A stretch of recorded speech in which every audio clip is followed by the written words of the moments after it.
Hi there, welcome to FMCG by Alex. Today I would like to talk to you about store brands and private labels and how to use them to your maximum effect. So, what's a private label and what categories are there? So, you have basically store brands, which you go to a supermarket, you see the home brand of the supermarket, which is usually commodity like tissue or sugar or coffee. In some cases, they have as a private label soda. There are various products that are private label ready. More complicated products can also be private label or fancy labels in this case. But store brands normally are the brands that are at the bottom of the price range of the category. So stores are trying to develop this to see, like, okay, out of every 10 items I'm selling in this category, maybe one or two should be my store brand. So they can be very aggressive with sometimes with promotions, with discounts, etc. Sometimes it's also part of a loyalty program that the supermarket is giving. So you get free products if you are, buying X amount of groceries, basically. And yeah, in essence, sometimes it also can come in very handy when, for example, there are supply issues with the A brands. The big brands, for example, are not available for whatever reason. It could be that they are embargoing the supermarket, like they're still negotiating trading terms, or there is a short supply issue. That at least the alternative is there. So we still have cola, even if Coca-Cola or Pepsi Cola is not there. We still have cola of our home brand, so you don't have to go without your cola. Then private label. So in essence, private label is can be a store brand, but it can also be a brand owner who says, like, I don't want to build a factory, but I would like to launch a brand in the market. Then you go to an existing company that is manufacturing it. So let's say a candy manufacturer, and you say, can you produce candy according to this formula or an existing formula, basically, in my packaging? So that's actually a private label concept. Private labels normally have their own formulation. So you have something unique, something with a unique taste, a unique composition, a unique pack size, etc. Then another form of private label is fancy label. Fancy label is actually more of a premium thing. Private labels can be premium, can be fighting brands as well. But fancy labels normally are things that are produced to seem a bit more exclusive and premium. Then you have white labels. White labels, it sounds very bland, but white label does actually simply mean that you take an existing product, let's say it's a can of beans, and you just wrap another label around it. So in essence, the can of beans from label A and you have label B, so they just exchange that wrapper because inside is exactly the same. So you're using the formulation of someone else, so an existing product, and you're just rebranding it. So sticking on a new label that is basically called white labeling. It's another form of private label in essence, but that doesn't involve any R&D. It doesn't involve any investment in getting your own formula made. Normally, when companies actually launch something, they would like to have something unique about it. So, okay, I am choosing supplier A with my formula to make it, then supplier B with my formula, I can exchange it from A to B.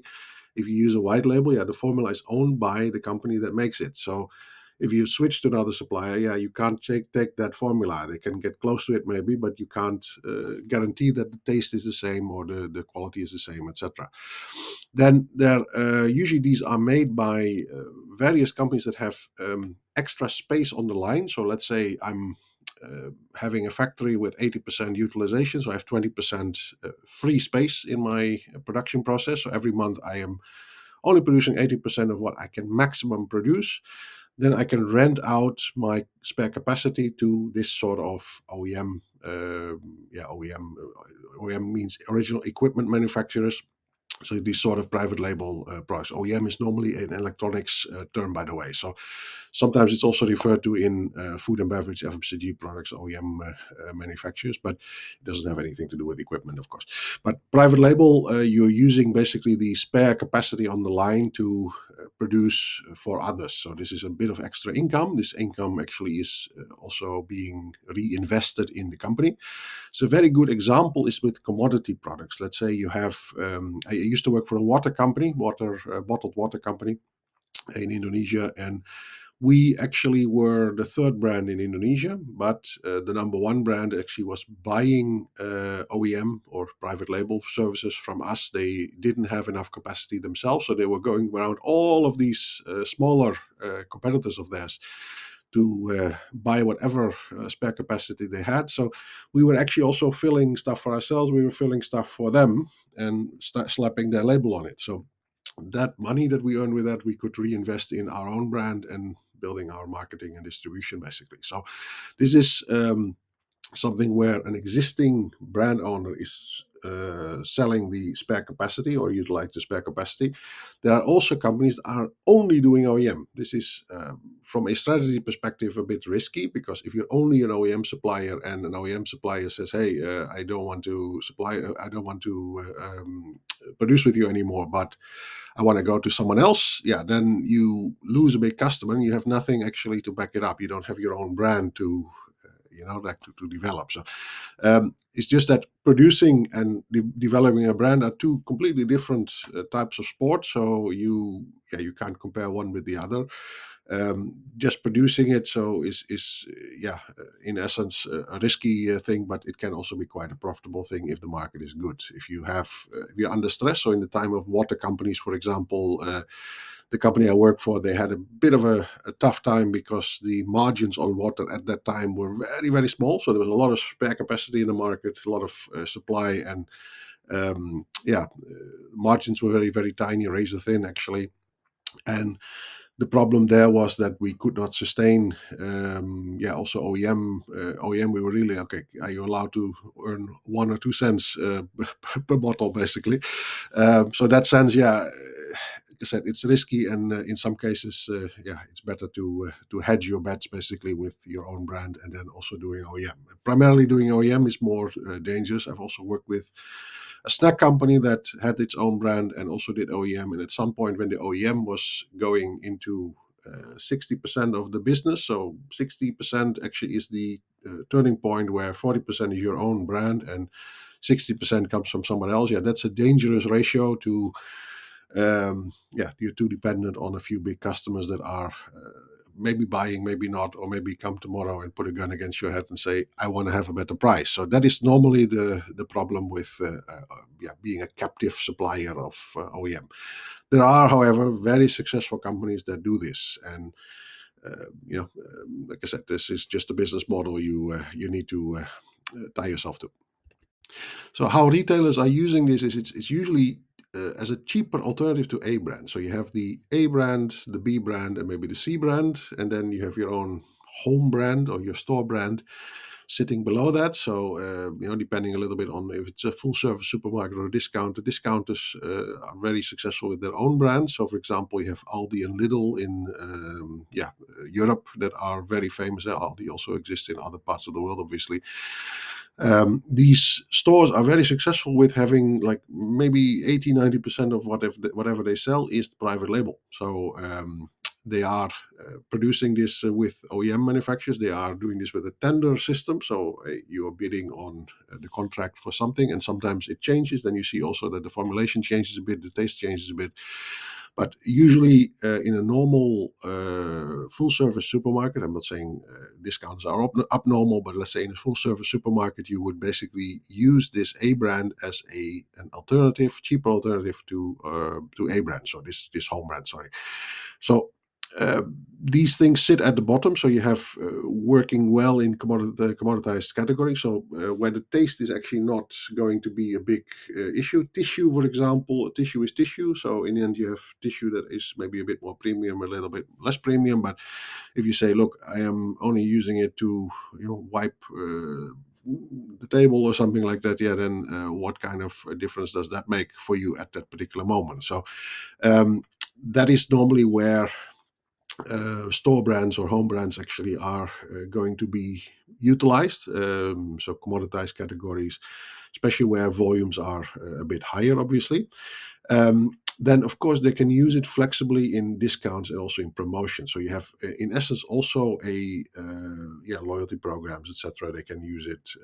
It's your brand, so you can do whatever you want with it. So if you are doing a promo with Coca-Cola, yeah, you pay for it or Coca-Cola pays for it. So the home brand, of course, also is something that the margins are much better. So you have more room to discount it, etc. So it's already cheaper than the A brands, but you have more room to do crazy stuff basically with them. Um, then, of course, you become less dependent on the brand owners. If you actually say, hey, it's 100% of the category is actually with brands. And if you say, I'm doing 10 or 20% with my store brand at some point, which is quite high actually for store brands, but depending on the categories. And of course, there are very successful store brands in various countries. You have a very successful soda brand here in the Netherlands called First Choice Cola, for example, which is a store brand of a group of retailers that even was advertised at some point as as a national brand. So First Choice Cola is actually something that outside of that shop is not sold, but I mean. That is actually something that did very well and captured quite a large share of the category. So in the end, these choices, these products actually make sure that the brand owners have less bargaining power during the trading terms negotiation. So every year they want to dictate terms to retailers. Now the retailers can actually push back and dictate terms to brand owners. So in the end, this is something depending on the market, but store brands normally allow you to be a little bit less dependent. Oh, if I'm not selling this, then I don't have anything in that category. No, you still have your store brand. So um, then, of course, like I mentioned before, it only makes sense if you can achieve a certain volume. Because otherwise your store brand will be too expensive. You only make a little bit of it in a factory, then of course the price will be higher. So in the end, if you are going to do this, you need to have a certain number of stores and you need to have the volume to make sure that that works. And there are some examples here. You have, in essence, in the Netherlands, for example, you have three major buying groups: Albert Heijn, Jumbo. Those are the number one and two, and then you have all the others are actually combined in something called Super Unie. Super Unie Group is actually having a private label, but then for like 10 different or 10 or 11, forgot how many supermarkets are connected, but 10 or 11 different supermarket formulas actually that connect to that and all have the same private label inside of their store. So um, then they combine the volume as a buying group to OEM suppliers. And Jumbo and Albert Heijn, of course, they have their own because they're big enough. They can buy in large volumes. Then one of the things that retailers also, of course, can do with this is easily switch the supplier. So if you look at I'm using OEM manufacturer A and I want to switch to B because the price is too high or can get a better price or there are quality issues or delivery issues or whatever reason you don't want to work with these guys anymore. Then of course you can switch suppliers because you are the one who owns the box that sits in and the contents actually can be exchanged. So this can be with a private label. You have your own formula, and if it's white label, of course, the taste or the composition changes. Obviously, in the quality can change also if you are changing the supplier. A white label meaning they have their own formula that you're buying. So for brand owners, how do you utilize this? So if you are an established manufacturer, established brand owner, you are maybe willing to test new packaging types. So for example, I used to work for a company that did a lot in carton packaging, so Tetra Pak packaging, paper packaging in essence. And we were at some point partnering with a Japanese company that was going to use PET bottles, so plastic bottles for ready to drink products. Now, we didn't have a factory capacity for that because we were completely geared towards this paper packaging, which is fabulous technology, by the way. But the plastic bottles basically were outsourced to another company that was filling it for us. So the formulation came from Japan. So they were having all sorts of imported ingredients and etc. So to make sure that the formula was really unique and patented. So therefore, the other company was just doing the filling and the labeling of the final product in essence. So this is actually to test the market, or if you just don't have the capacity, you say, okay, just to before I am investing in a big new line, yeah, you basically build volume before investing in a factory. So that's something that is really yeah, the way established companies can use that. Then, of course, smaller brands. If you say, "Hey, I would like to start a brand, and I'm, home industry, or I'm small guy, and I actually don't have all these filling lines, and I don't have $1 million to actually start all this, or maybe not even a million, but let's say I just don't have the capital to buy a factory and then also invest in marketing and promotion and all the raw materials that I need." Then you can launch without high research and development costs. So you have actually yeah, like a low threshold way of starting it, basically. And then later on, of course, you can always develop. Yeah, once you do the factory, basically, if you build a factory when you reach certain volume. There are various brands that have gone this route, and yeah, in essence, it gives you flexibility. Also, if you have basically you're flying high, you don't know how big this will be. Then a private label can be quite interesting, because the issue with this is that the capacity is rented. Yeah, then if you don't need it, you don't use it anymore. Usually, private label contracts are done on an annual basis. So you have to give a forecast. You have to basically give a certain guarantee. Okay, what are you going to buy? If you do it like that, of course, you get the best price, but then also you commit to a certain volume. If you do it ad hoc, hey, I'm actually producing and I do give a forecast, but I'm not committing to anything. Yeah, of course, the price will be higher because of the uncertainty for the OEM supplier to cater to you. Um, and in essence, yeah, sometimes also in that case, it can also be that you, are unable to get your product, because if you don't reserve the capacity upfront, the private label manufacturer might be completely full. So that's something that they might have their own peak. We had this thing with. A very large brand that we were making in one of the companies I was working, where we were actually really maxed out on our own production line, and we were actually supposed to produce this product for them, and then that's we were struggling to meet their requirements because of the fact that we didn't have enough capacity. And these are all the challenges, actually, if you are working with private label. If you are communicating well and you do a forecast and you do a contract and you say, look, can I grow together with you? I think there is a good foundation to make this work for you. So there's a plus and a minus, like I said. Then, of course, you can invest more in marketing and less in production. So, in essence, you don't need to build a factory. Therefore, you can invest more in marketing. Of course, the production process, you still pay more than you would when you would develop your own factory. But then again, you have to imagine that if you build a factory, that factory there's an on switch, there's no off switch. So you need to keep on producing. You need to pump out units. You need to pump out stock, because if you stop, that will also be fixed expenses will keep running. So you will lose money if you build a factory and you don't utilize it to a certain extent. So that's actually the reason also private label has such a big place in the world. Um, and then, of course, if you say, look, I don't have the capacity, or I'm developing new and testing new brands. So one of the things, developing and testing new brands, can be for both established companies and new companies, that you're testing something before you go into full production, and better to do a production run with someone who has spare capacity on the line, rather than you changing your entire production process to accommodate this.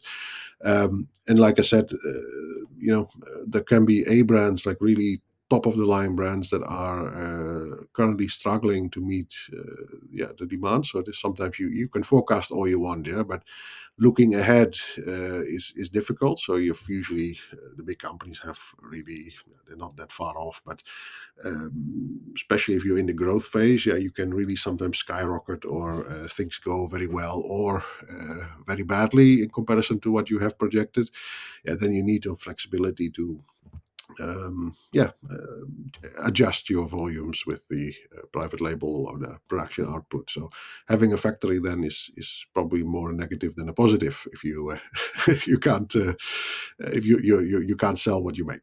So these are the things that are for brand owners. So I would say it's a very viable option for companies to use. There's a lot of companies that actually specialize in this, and also a lot of companies that say, "Would you like to start your own brand? Here you go. I can start. I can help you along." There are people who do everything from the design, the formulation, the production, to even the legal side of things. Any licenses you need to have, any FDA approval that you need to have. These things can all be arranged. So if you are interested in this, I can give you a couple of contacts, obviously, in various markets to go after, depending on the category you're looking for. It's both in food and non-food. So you have, for example, cosmetics have quite a large OEM OEM manufacturing industry basically. And of course you have things for commodities, but also for more complicated products, ready-made meals and all those things that you can basically just buy and label with your own